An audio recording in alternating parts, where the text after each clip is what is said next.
Warning: the following podcast contains violent scenes that may be unsettling to some listeners. Listener discretion is advised.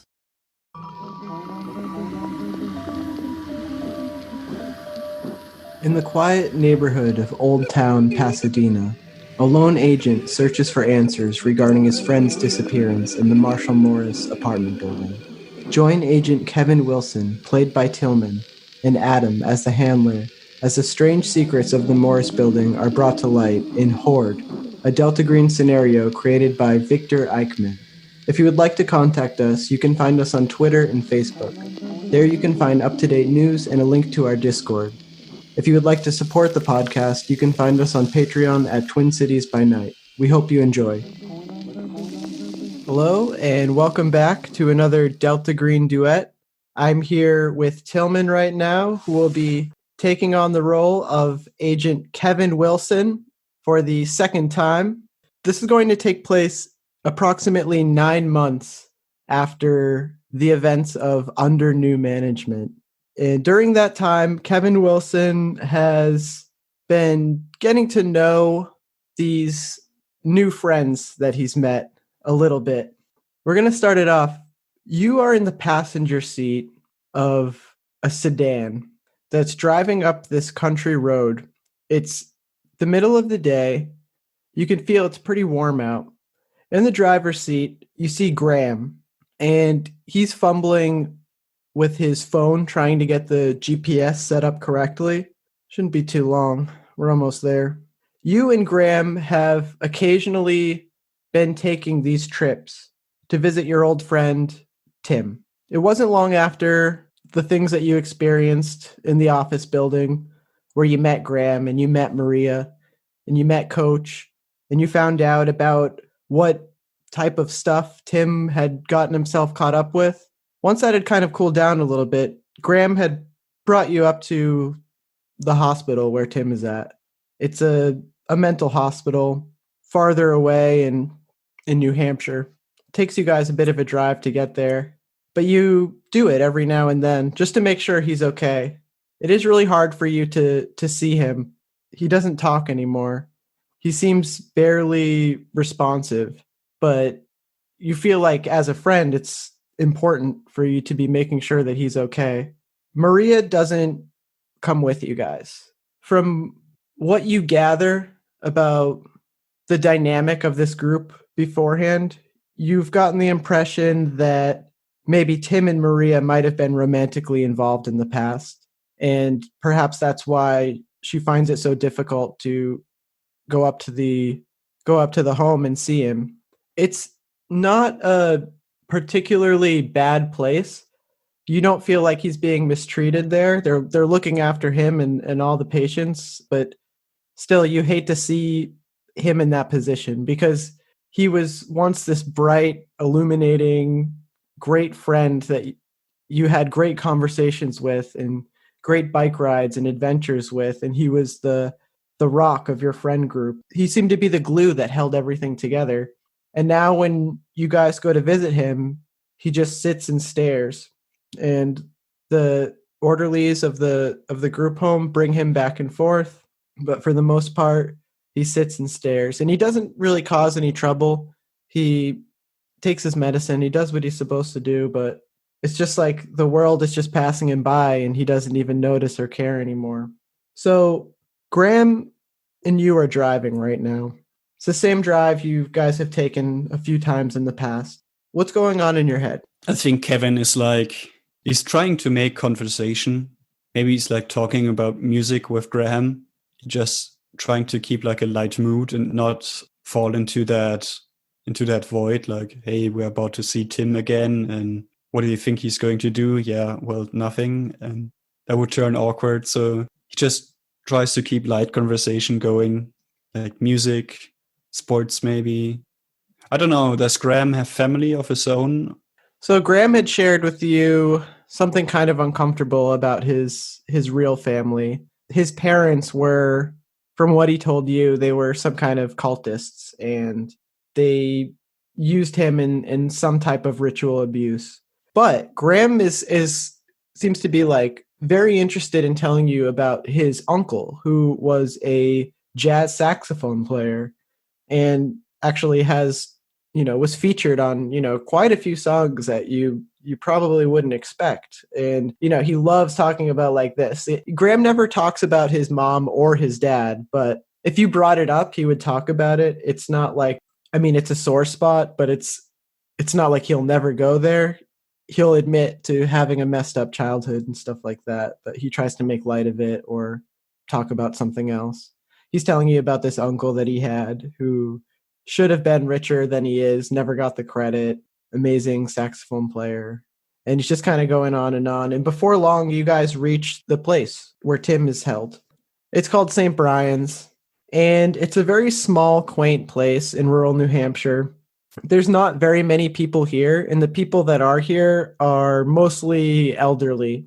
The staff has come to know you guys somewhat because you're the only people that go to visit Tim, and you're actually probably the only people besides the program, other people in the program that know this is where Tim is. Yeah, because he hasn't announced it at work, at least like official work, where Kevin and Josh were wondering where he went suddenly. So what's like the story for the staff here? I mean, don't they wonder why like these two dudes show up who are obviously not related? Graham thinks about it for a second. I'm not really sure. I never really even considered that. It just seemed like a safe place to put him, I guess. Okay, yeah. Well, I guess there are lots of lonely people out there. It's something that you guys don't often talk about. Neither Maria nor Graham know exactly what happened that pushed him over the edge. It was just a thing he was working on.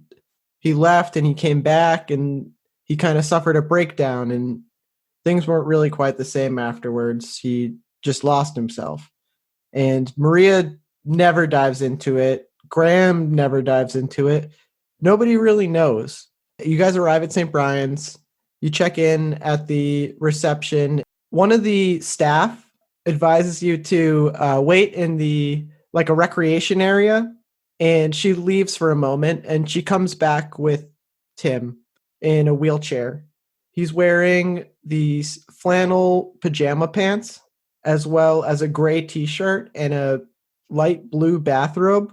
He has 5 o'clock shadow. He looks very pale with dark circles under his eyes, and he looks very worn out, but he also doesn't really look distressed or anything. He just looks vacant. Kevin will get up upon seeing him. He always at least tries to be cheerful at first with Tim and greet him like as a friend. He really hopes he will eventually like get through to him. And maybe that was even a strategy that the staff there suggested, like let him know that you are there for him. You're not just some random person right now. You're not distanced. So he like walks up, I don't know, reaches out with his hands and, hey, Tim, how you doing, pal? And there's this awkward moment where Kevin waits for Tim to like reach out, but he probably doesn't. So Kevin just rests his hand on Tim's, on the wheelchair armrest. And this is typically how it goes. You never are even really sure if he is aware at all that you guys are there. But every so often you go down and visit him. You watch his shows with him in this recreation room. You see to it that his needs are taken care of. You make sure everything's going to be all set for him.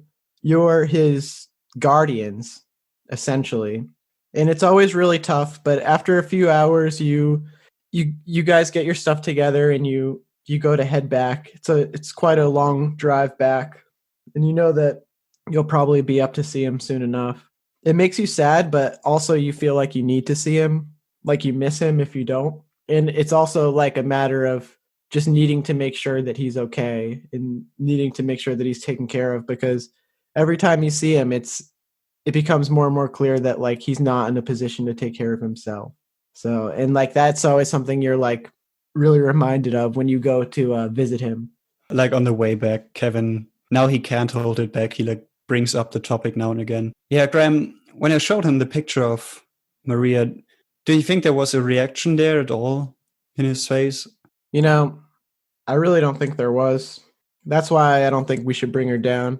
I don't think she'd really be able to stand the idea that he's forgotten about her. Yeah, I don't want to force her anyway. That's her decision to make. I don't know, maybe I'm just like grasping for straws. I always think like maybe that was some kind of reaction, but he's just blinking. Fucking sucks, man. You hate to see it. Graham rolls the window down and he lights a cigarette up. And when you look at him, at his face, you can see tears welling up in his eyes. And he's choking it down. He's just, yeah, fucking sucks, man. And he just continues to drive in silence. I give him space, I don't want to intrude. He knows if he wants to open up about something, about his worries, he can, but I'm not going to like force it. A few hours go by and you guys don't talk too much during the rest of the drive. And Graham drops you off at your house. It's pretty late at this point, maybe a little bit past midnight. We'll say that you guys maybe stopped and got like a burger or something on the way home. Just kind of, it is something like you guys kind of do make little trips out of it because you don't want it to be so depressing that maybe you'll stop and you'll get like a bite to eat or something and just kind of like sit and chat or whatever. So you get home pretty late and he drops you off at your place. And before he drives off, he's just, Kevin, thanks again for coming with me. Oh, yeah, of course. I'm frustrated because it feels so useless, but I just hope that there is something left in him that appreciates it. And I know it's important to you and it's important to me. So we'll say that it's Saturday. It's you guys usually make it a point to do this on a weekend, usually a Friday night even, or like a Saturday. You'll just go. I'll probably like tell friends and Haley I'm hanging out with my friend Graham or something like that. So I don't have to bring up Tim. Yeah, that's a good point. And it's probably just easier for you that way anyways. Nobody that you know besides Graham and Maria know about, and Coach. You, Graham, Maria, and Coach. So like as far as your work is concerned, nobody knows what happened with Tim. They just think he just quit and just didn't give his 2 weeks notice and just maybe took off somewhere. And like maybe he gambled. Who knows? It's anybody's guess. But so you get home, the dogs bark as you enter the house. Haley's still awake. She's just hanging out on the couch. She's watching some TV while folding clothes. Hey, you. Hey, honey. I go over and give her a kiss on the cheeks with my burger joint breath. How was hanging out with Graham? Oh yeah, it was great. He gave me this new CD here. His uncle is on there playing saxophone. He's really good. I wasn't even aware. Saxophone? And she's like just kind of not paying too much attention to you. She's watching some reality competition show. And the dogs are kind of like going wild, circling around you, sniffing you, jumping on you. And she seems to like not even really notice, even though they're kind of getting in her way. Yeah, she's watching American Ninja Warrior. And she Fucking looks great. Yes. Pretty invested in it right now. Yeah, I'm just making my way to the bathroom, I think, trying to not step on the dogs and trying to keep them out as best I can. I know they'll calm down eventually, but every time the door swings, and they probably can smell the burger on me as well. So the rest of the night passes pretty uneventfully. You wake up the following morning and early afternoon, maybe even like 10 a.m. or 11 a.m., you get a phone call from Coach.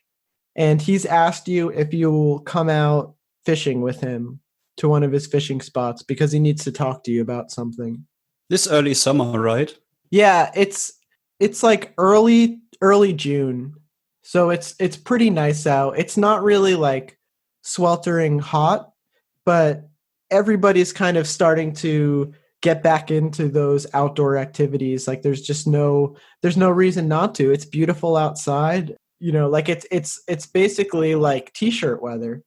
Yeah, I'm thinking maybe Kevin and Haley just had their morning walk with the dogs.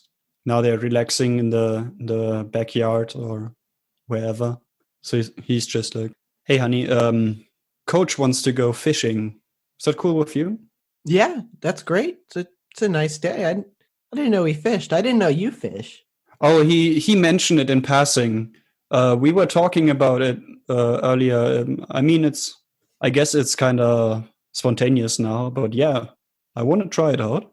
And we'll probably say, like, Haley's met Graham, Coach, Maria. Maybe you had them all over for like a barbecue or something. And Haley, she just thinks interesting friends, and I'm not really sure what it is that brings all these people together. It must be friends in some kind of professional capacity, but hey, whatever. A guy's got to have friends. And I think she would have put 2 and 2 together once Tim disappeared. Kevin's friend group kind of dissolved. He only had Josh left, and he was always around Josh, like at work. And then it became kind of hard to also spend all of his free time with him. With Tim, it was kind of different. The dynamic was different. So maybe it's not outspoken, but I'm thinking Haley is like sensitive enough to like pick up, okay, these are just new people, and Kevin needed new people.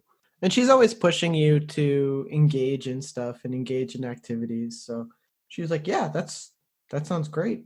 Coach arranges to pick you up in his truck, and he gives you like a few hours, or he gives you an hour to kind of like get ready or whatever. And then he just comes by and he gives you a call when he's outside, or he actually gives you a honk, and you just look outside and you just see Coach's kind of beat up red pickup truck with the rod sticking out of the back, and all the gear in the back of the truck. And he's just got his arm hanging out the window, still wearing that white short sleeve button up shirt that he seems to have a million of, still wearing that black watch that he always seems to wear. But over it, he has this tan fishing vest, and it's got a bunch of hooks and tackle, and like has like his fishing license clipped to it. And he has one of those like bucket hat, I think it's called, like one of those kind of floppy hats, and it's like camouflage color. And you immediately just get the vibe that he's very into this. Come on, Kevin, get in the truck. I think Kevin is probably in like, it's half outdoor gear and half bicycle gear. So he has a windbreaker and like a baseball cap, but also jeans and, water resistant boots. That's about as far as he can get with not having any fishing gear or experience. But yeah, he walks along the front yard to approach Coach and greet him. Hey, Coach. How you doing, mate? Pretty good, Kevin. You're looking pretty good. You ready to catch some fish today? I got something I want to talk to you about. And you see like his face kind of becomes more serious when he mentions that, but he still has that. Coach always has that look, like he could hide the most serious thing behind a joke or behind something not serious. And you're never really just like sure what's back there when you look at him. I give him like a really short nod, a single one, to like signify, okay, I get it. And then try to jokingly say like, yeah, as if I'm going to catch anything, right? You think I'm all set? That's about best I can do. I don't have any water resistant pants, I'm afraid. So jeans will have to do. Oh, don't worry. I got everything. I got extras of everything. I'm a real fisherman. I'm a real angler. Just like my dad was. He taught me everything I know. Here, I'll show you. Come on. And all right. He's like motioning for you to get into the passenger seat. I wave to Haley. She's probably still in the yard with the dogs, trying to keep them at bay. See you later. She smiles as you go. She really likes the idea of this older figure teaching you how to fish. It just, on the outside, looks like this really wholesome outing. Yeah, so I get in the truck, make sure all the doors are closed. All right, Coach, you're going to have to buy some fresh fish now. Hey, if I don't catch dinner for the both of us tonight, I'm buying. All right. And you can hear there's like this old country music playing inside of his truck at very low volume. Sounds very old. It sounds like, maybe 40s, 50s. And it's playing out of the cassette player of his old truck. And there's no other tapes or anything else inside. Like, he keeps his car very clean. There's no trash. There's no like fast food wrappers or anything like that. You guys pull into this town. It's like a forest national park type of thing where people go to fish. And it's just kind of just like a area where people can park and they can cast out their rods, and like if they have boats, they can dock boats nearby there.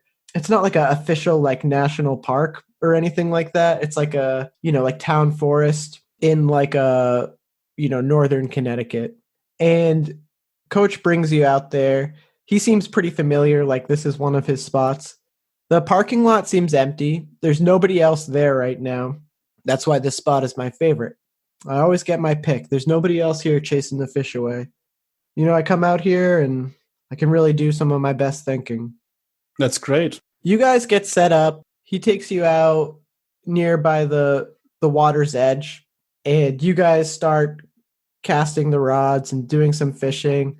And you're not really like catching anything. It's more so seems to just be about standing there for Coach. It just seems to be more so about enjoying the silence and enjoying the scenery. But you can see that there's something on his mind. You can see that he didn't bring you out here just to fish. All right, Coach, when are you going to open up to me? He gives this brief smile, and then he casts out the line again.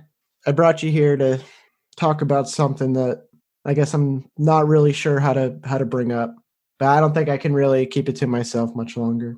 I know what Tim was working on before his break. Okay. Kevin is like intrigued, but also holding back. He's not sure how much he wants to know, maybe, because he's feeling that it is worrying to Coach, and it's probably going to be worrying to him as well. When this all happened, it destroyed Maria, and Graham. They were really good friends. It just, you got to understand, Kevin, I brought those two in. I brought all three of them in. They were tight. They were a unit. And now that a link of that chain is broken, neither of them. So I knew, but I didn't tell them, and I haven't told them. And I just didn't want them to go over there and have the same thing happen to them. And I just wasn't really sure. And I thought about maybe we just try to forget this one. Maybe we just try to move on. But I can't rightly do that. I don't think I can live with myself if I do that. So you were his friend. You were his friend outside of this. And now you're one of our friends. And I trust you. And I'm gonna tell you what I know, because I don't want Graham or Maria to look into it instead. And it's not because I don't care about you as much as I care about them. I do. Even in the short time I've known you, you proved yourself to be a trustworthy guy. You made sense out of that crazy shit that happened last time, and you still stuck around. And for that, do you get what I'm saying, son? I want you to look, but I don't want you to tell them. And I hate to ask you to lie to your friends. Yeah, Kevin doesn't look too happy, but also not like angry and upset. Or don't. It was wrong of me to keep this from you, and you can do what you want with this information once I tell you. That's your right, but it's good that you want to tell me. And I think eventually you should probably tell the others, or we should probably tell them. But I understand why it's so difficult. I don't want to give Maria false hope. I know that there's some part of her that thinks he's coming back, but I just feel like if we can at least stop what happened to him, if we can at least know, maybe that's all we'll ever get out of this. But it's a failed operation, what he was working on, plain and simple. He came back, and whatever was out there, it beat him, man. It beat him. And I'm not really sure what it is. I'm not sure I want to know. I was ready to just maybe never speak of it again, but I was wrong. I was wrong, Kevin. I'm sorry. I should have told you sooner. I should have told them sooner. Kevin reaches out and grasps his shoulder. You're doing good. I know you're looking out for your friends, and it's hard. Every time I walk up to Tim, it breaks me a little, and I can see it in Graham, and he's just chain smoking on the drive back, and he only ever calms down when we're back at home. And I'm not sure how he's doing once he drops me off. I know that guy doesn't sleep much. Yeah, I worry about him, but what can I do? He's burning himself out. He's burning the candle at both ends. Maria too. You know, she looks strong and she acts strong, but I can see it. She's really hurting. Yeah, I can imagine. I find her much harder to read than Graham, but yeah, that makes sense what you're saying. He steps over to where his truck is. You guys are kind of like, he has his truck parked in this parking lot, and you just kind of like walk off over through this clearing, and there's just water right there. So the truck is very close by, and he walks back up to his truck. He's very slow. He's not rushing anything. And he opens up the driver door. He starts fishing around in the center console, and he takes a manila envelope out, and he just starts walking over to you. He set up a few of these, they're like wicker folding chairs. They're these metal folding chairs with these wicker type seats and backs that he just kind of keeps in his truck so he can sit down when he fishes. And he passes it off to you, and then he just sits down in the chair. Yeah, I perk up an eyebrow and open up the thing. So, for reasons I can't understand, Tim got this lead, and he flew out to Pasadena, California to try to look into it. California? Yeah. Okay, crazy. Go on. I don't know how he heard about it. He wasn't tasked by me on this. He acted on his own. But he was checking out at this place, the Marshall Morris building. It's a swanky apartment building down in a part of Pasadena they call Old Town, I guess. And I'm trying to figure out what was so great about this place, what was so hot. The only thing I can really come up with is one of the residents is a missing person going back to about a month before Tim started looking into it. Now, I don't know if this is why he was looking into it, but it's just nothing else is ringing any bells when I try to dig up on this place. But I'll give you what I have. It's all in there. Well, I mean, it's not like I can go to Pasadena right now. Well, that was my idea, son. What if I set you up? What do you mean? Are you going to drive up with your truck in the middle of the night and pick me up and drop me off in Pasadena? No, not like that.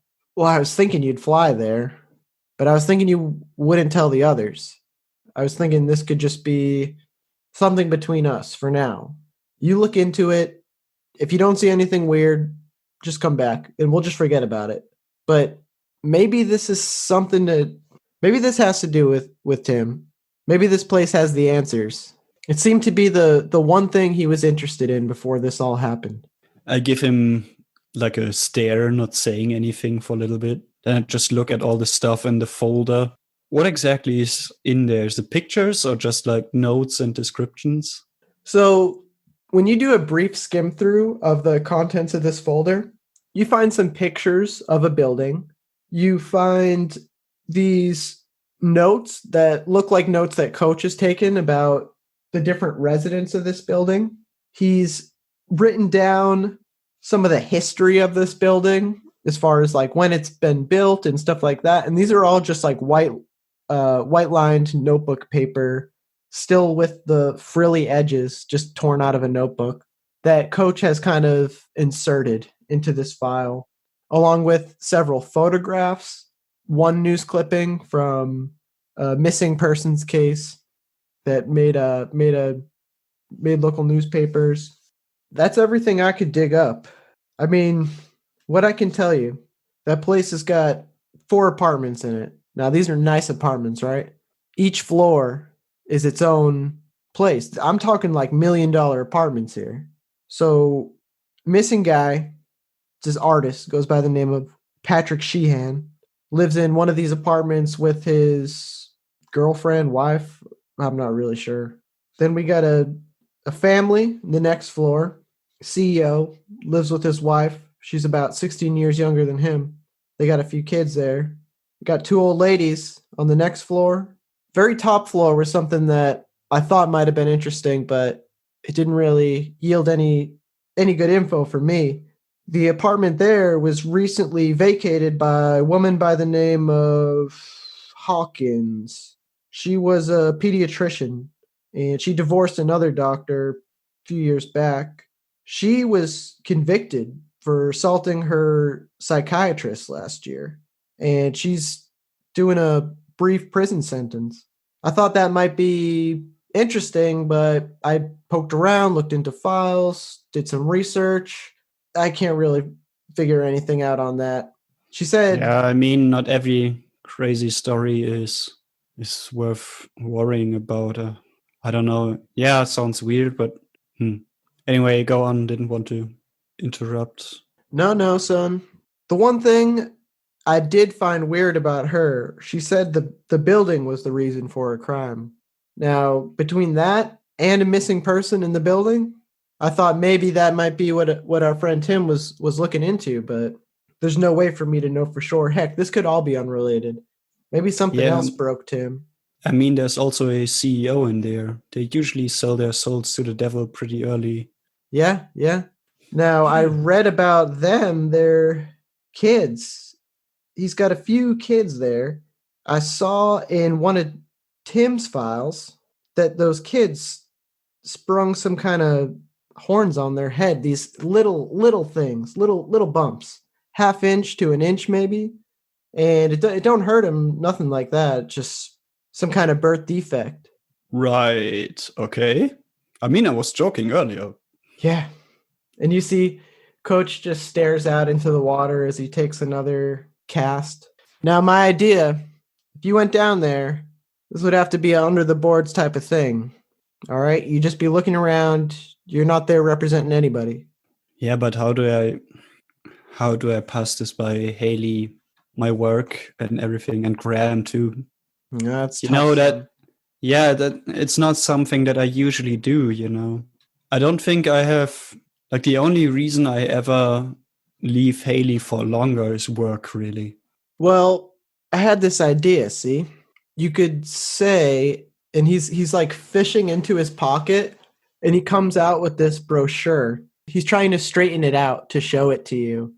And he's like unfolding it and trying to iron the wrinkles out with his hands against his knee of his pants. And he's like, look at this.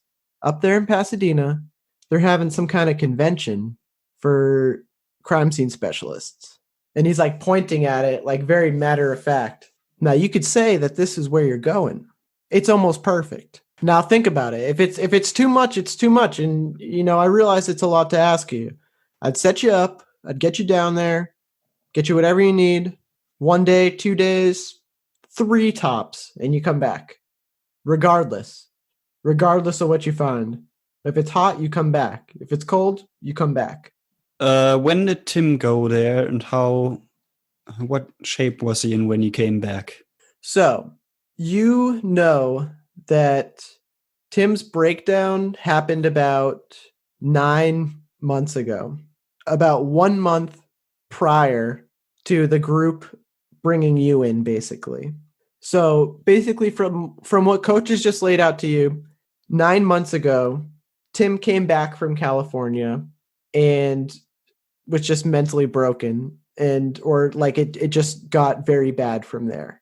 Like he came back, he wasn't really himself, and within weeks, something had just psychologically gone wrong, and he just wasn't himself. Like he couldn't take care of himself anymore. And like Graham and Maria and Coach like did not know what to do. And they were just like super worried about him. They had to eventually check him in, even though that was something that they kind of resisted for a long time.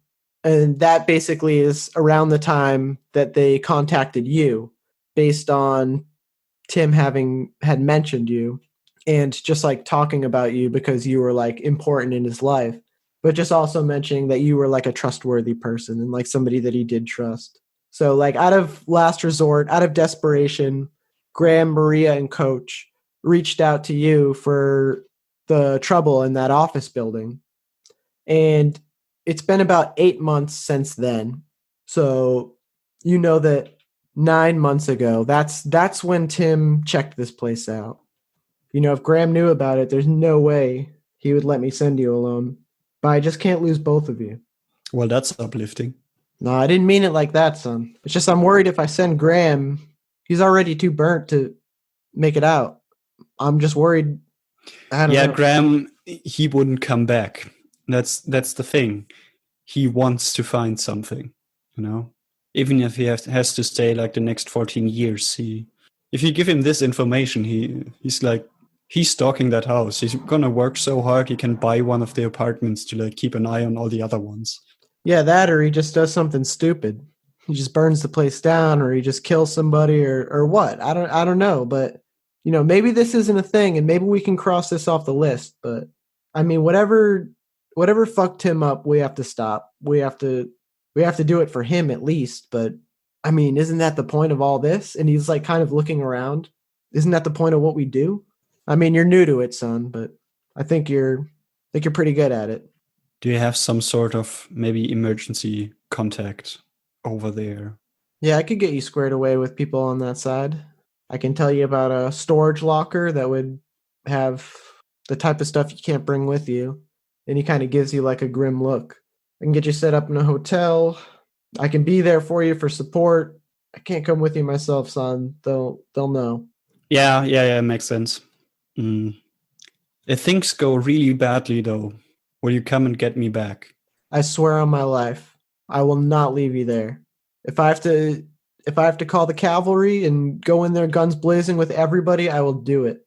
But I just thought if we can spare them from just another shitty experience, especially while they're still reeling from this, and I know you are too. Don't get me wrong, I know you are too. Maybe we can leave them out of this one so that they will eventually be recovered enough to... Here's my thinking. Tim was looking into this for a while. Maybe I got too close. Maybe he drew attention to himself. I'm the new guy. So maybe I can actually get something from this. If there is anything. Which honestly I think there is. But Coach puts his hands on his hips and he's just kind of staring out at the water again. Like he's just not sure. Well, if it's a crazy idea, I'll forget about it. We can just forget this happened. But if you're willing to do it, I can get you set up. 2 days from now, I can have you on a plane out of here, ready to go to this conference. Okay, let's do it. 3 days pass. The whole time you've been anticipating how this would play out. Haley didn't really have a problem with you going to the conference. At first, she was kind of confused. Why would you go all that way? But, after a while, looking at the program, seeing how legitimate it was, okay, sure, yeah. If it makes you happy, I think you should do it. You don't mention anything to Graham or Maria, and any interaction you have with them, if there is any at all, you just keep this under the surface. Probably have like a couple of stories. For people at work, it's a family thing. For Graham and Maria, it's a work thing. And for my family, it's like also a work thing. But yeah, I keep just juggling these stories back and forth. At the end of the day that you and Coach had gone fishing, he had given you, or actually we'll say it was the next day, after you guys had agreed and finalized that you would go out to Pasadena and check out this building. He bought you a plane ticket, two-way ticket. You're going to come back on this day no matter what. All right? This is when your flight back is scheduled. Now I'm serious. It doesn't matter if it's done. It doesn't matter what. You come back this day. So like he basically like plans this trip for you. You tell me, what are you feeling when the day comes? I think Kevin is like really nervous. He's not used to working completely alone, but the schedule helps. He knows like there's a plan and it has a set final date. So if things just don't work out, he can just leave and then say, yeah, it didn't work out. It's kind of like that. It's that competition feeling or, walking on stage, like for a set period of time, anything could happen and you feel like everything's going to be horrible and awful and you're going to make a fool of yourself. But after that time, it's just, okay, now it's done. If you enjoyed this game of Delta Green, make sure to check out our other Delta Green one-shots.